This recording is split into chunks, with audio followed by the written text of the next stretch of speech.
নেত্র নিউজের নতুন থ্রিলার, জঙ্গিবাদের পক্ষে কৌশলী প্রচারণা। সরলপ্রাণ সাধারণ মানুষের ধর্মীয় অনুভূতি নিয়ে ধর্ম ব্যবসায়ীরা যেভাবে টুইস্ট করে, ঠিক সেভাবেই মুক্তিযুদ্ধ নিয়েও একের পর এক টুইস্ট করেই যাচ্ছে তাসনিম খলিল ও ডেভিড বার্গম্যান গং।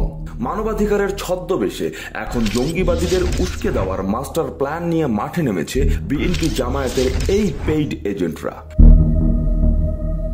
সম্প্রতি একটি ভিডিও থ্রিলারের মাধ্যমে বাংলাদেশ ও বাঙালি জাতিকে বহির্বিশ্বে হেয় করার নোংরা খেলায় মেতে উঠেছে এই চক্রটি। 1971-এর খুনি ধর্ষক যুদ্ধাপরাধীদের পক্ষে এই চক্রটি যেমন কোমর বেঁধে নেমেছিল, ঠিক সেভাবেই এখন আবার উগ্রবাদী শক্তিকে সামনে আনার প্রচেষ্টা করছে।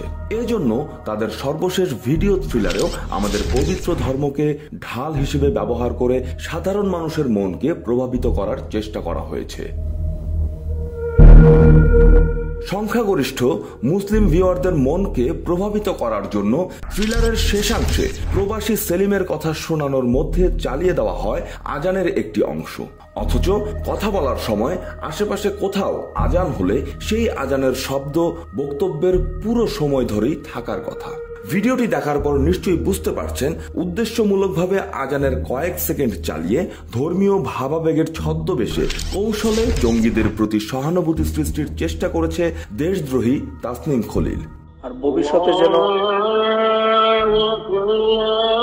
এমন বিপদে।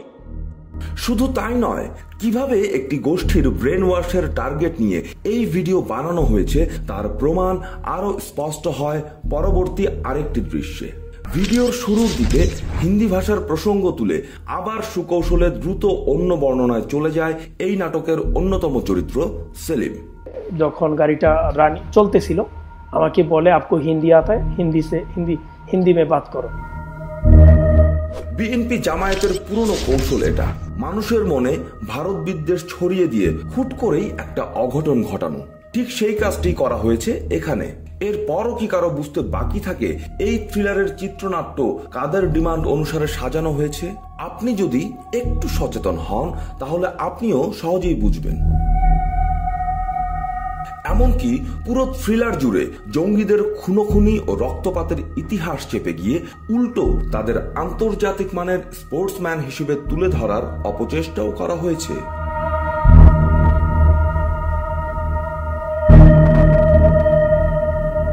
অথচ দেশের সব গণমাধ্যমের প্রতিবেদনে এই জঙ্গি লিটনের কর্মকাণ্ড ও গ্রেফতার সম্পর্কে ঢালাও সংবাদ প্রচারিত হয়েছে। এমনকি মুক্তিযুদ্ধের বীরত্বসূচক খেতাব নিয়েও টুইস্ট করার কৌশল হয়েছে এই থ্রিলারে। থ্রিলারের এক পর্যায়ে জঙ্গিবাদের সম্পৃক্ততার দায়ে পদচ্যুত কর্মকর্তা হাসিনুরকে দেখানো হয়। তার উপস্থিতির সিনেম্যাটিক ধরন সাধারণ মানুষের মনোযোগ কেড়ে নেয়। কিন্তু আমাদের অনুসন্ধান বলছে বিএমএ এর 10ম ব্যাচের একজন কর্মকর্তা ছিলেন হাসিনুর। আমার নাম লেফটেন্যান্ট কর্নেল মোহাম্মদ হাসিনুর রহমান, বীর প্রতীক। মুক্তিযুদ্ধের সঙ্গে তার কোনো সম্পর্কই নাই। উল্টো কর্মজীবনে হিজবুত তাহরির ও হরকাতুল জিহাদের জঙ্গিদের তথ্য দিয়ে সহায়তা করেছে সব সময়। এছাড়াও দেশদ্রোহী তাসনিম খলিল বিভিন্ন সময় দেশের গর্বিত সেনাবাহিনী নিয়ে আন্তর্জাতিক অঙ্গনে বিভিন্ন কুৎসা রটনা করেছে। তারই ধারাবাহিকতায় এই থ্রিলারেও বিভিন্ন সময় সেনাবাহিনীর প্রতীক, সেনানিবাসের গুগল ম্যাপ, সেনা সদস্যদের ছবি ব্যবহার করে চটক সৃষ্টি করেছে। গুগল ম্যাপের ছবি চাইলে যে কেউ নিতে পারে।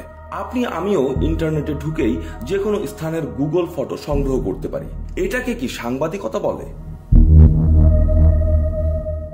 এছাড়াও কিছু ঘরের ছবি দেখানো হয় এখানে, যার সাথে তাদের বক্তব্যের কোনো মিল পাওয়া যায় না। ছবি দেখে কি আপনাদের কারো মনে হয় যে এসব ঘরের উচ্চতা 18 ফুট? সর্বোচ্চ 10 ফুট উচ্চতার ঘরের ছবি এসব। আছে জানালাও, অথচ তারা কি বলল? খুব উঁচা, আর রুমে আপনার কোনো জানালা নাই। এটা উচ্চতা 18 ফিট। মূল কথা হলো, জামায়াত বিএনপির কাছে মোটা অঙ্কের টাকা নিয়ে ঘরে বসে একটা সস্তা মানের প্রোপাগান্ডা ভিজুয়াল তৈরি করেছে খলিল বার্গম্যানরা। যুদ্ধাপরাধীদের বিচারের সময় মীর কাসিম আলীকে বাঁচানোর জন্য ডক্টর কামালের জামাই বার্গম্যানের মাধ্যমে $15 মিলিয়ন দিয়ে আন্তর্জাতিক লবিস্ট নিয়োগ করেছিল জামায়াত। বাংলাদেশের সরকারকে চাপ দেওয়ার জন্য এই অর্থ ব্যয় করেন তারা।